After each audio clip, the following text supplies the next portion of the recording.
البدع والأهواء، أهل البدع العقائدية وأهل البدع السياسية. نقول بيننا وبينكم السلف، بيننا وبينكم الكتب، كان فيقول البدع بيننا وبينكم. Nawawi rahimahullah.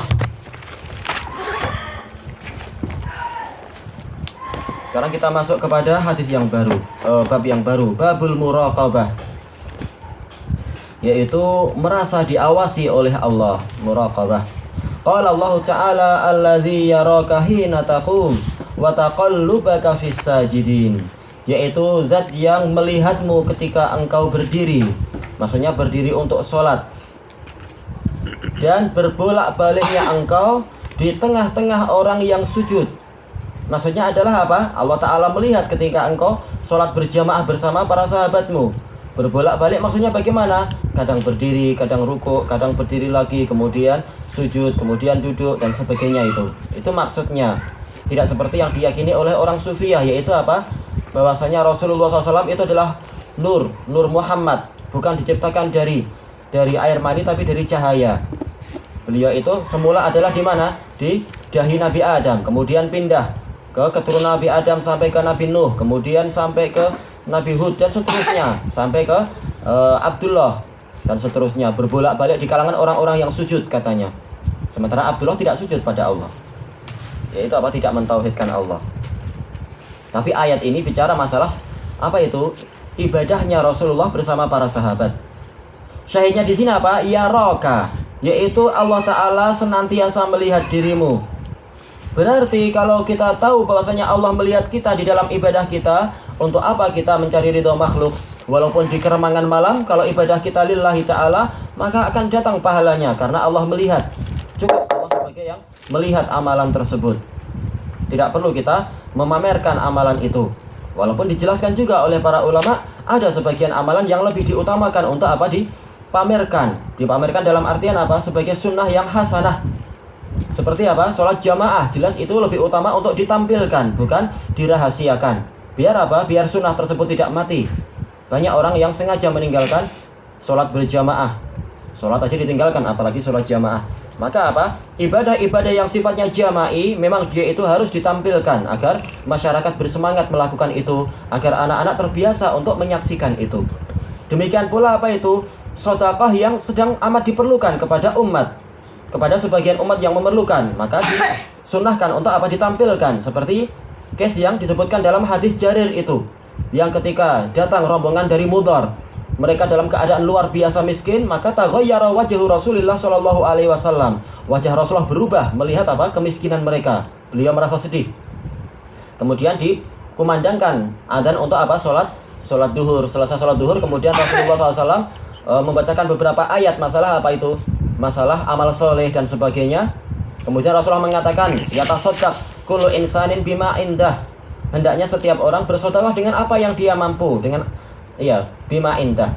Kemudian maka sahibu burin biburin wa sahibu tamrin bitamrin, sahibun nawa bin nawa, sampai bahkan walaupun sekedar biji kurma, bijinya pun hendaknya diusahakan untuk diinfakkan juga. Masih mungkin untuk diambil manfaat walaupun bijinya. Ketika itu para sahabat diam. Kemudian ternyata ada seorang sahabi yang namanya Abu Khaisamah kalau tidak salah. Kemudian apa? Membawa sedekah dengan apa? Dengan terang-terangan. Maka langsung orang pun ikut. Maka Rasulullah bergembira. Kemudian beliau mengatakan, man sanna fil islami sunnatan hasanatan falahu ajruha wa ajru man amila biha min ghairi ayyanqusa min ujurihim syai'a. Barang siapa mensunahkan di dalam Islam ini sunnah yang baik, bukan membuat tetapi apa? Mengikuti. Karena dia sekedar ikut Rasul tadi itu.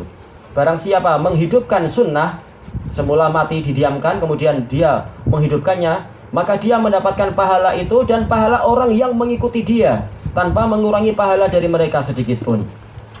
Itu menunjukkan apa? Ada sebagian amalan yang disunahkan untuk ditampilkan. Yang penting hatinya dijaga untuk ikhlas. Syahidnya di sini tadi apa? Yaitu kita merasa diawasi oleh Allah. Wa qala ta'ala wa huwa ma'akum aina ma kuntum. Dan Allah itu bersama kalian dimanapun kalian itu berada. Kebersamaan apa ini? Yaitu ilmunya dan pengawasannya. Karena Allah Ta'ala mengawali pembahasan ini dengan apa? Dengan ilmu. Dan mengakhirinya juga dengan ilmu. Ilmu dan penglihatan. Menunjukkan bahwasanya Allah itu bersama kita dari sisi pengawasannya, ilmunya dan penglihatannya, pendengarannya dan sebagainya itu. Wa qala ta'ala innallaha la yakhfa 'alaihi syai'un fil ardi wala fis sama'. Huwallazi yusawwirukum fil arhami kayfa yasha. Sesungguhnya Allah itu tidak tersembunyi baginya segala apapun yang di bumi ataupun di langit. Bahkan apa? Bukan sekedar di bumi, bahkan yang di perut ibu pun Allah Ta'ala tahu. Bahkan dia itu yang membentuk kalian di dalam rahim-rahim itu sekehendak dia. Menunjukkan apa? Tidak ada sesuatu pun perkara yang tersembunyi dari Allah. Berarti kalau dari ayat-ayat ini, tahulah kita bahwasanya apa? Kita itu harus selalu merasa diawasi oleh Allah sehingga tidak durhaka kepadanya. Walaupun manusia tidak tahu, tapi Allah tahu. Wa qala ta'ala inna rabbaka labil mirsad. Sesungguhnya Rabbmu itu benar-benar di dalam pengawasan, yaitu senantiasa mengawasi kalian. Mirsad, rosad yaitu mengawasi, mengintai. Rosad artinya mengintai, mirsad di tempat-tempat pengintaian, Wa qala ta'ala ya'lamu kha'inatal a'yuni wa ma tukhfis sudur.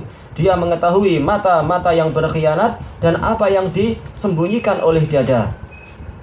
Untuk apa setelah tahu ini? Untuk nanti meminta pertanggungjawaban atas apa yang telah dilakukan itu. Maka ini menunjukkan, ini menyemangati manusia untuk apa? Untuk memperbaiki rahasia-rahasia dia dengan Allah. Makanya para ulama mengatakan apa itu? Man aslaha sariratahu ma'allah, aslahallahu sariratahu ma'an nas. Barang siapa memperbaiki hubungan rahasia dia dengan Allah, maka Allah akan memperbaiki hubungan rahasia dia dengan manusia. Tapi barang siapa merusak hubungan dengan Allah secara rahasia, yaitu secara rahasia dia justru berbuat kedurhakaan dan sebagainya, maka dia nanti pun akan jadi rusak hubungan dia dengan manusia, akan tampak aibnya, akan menjadi jelek hubungan dia dengan mereka dan seterusnya. Wal ayatu fil bab katsiratun ma'lumah. Dan ayat-ayat tentang bab ini, bab merasa diawasi oleh Allah, dia itu banyak dan telah diketahui. Sebagaimana yang telah kita lewati di dalam surat Al-Mulk juga. Tayyib ilahuna wallahu ta'ala a'lam. Setelahnya adalah hadis agak panjang. Hadis apa itu? Jibril.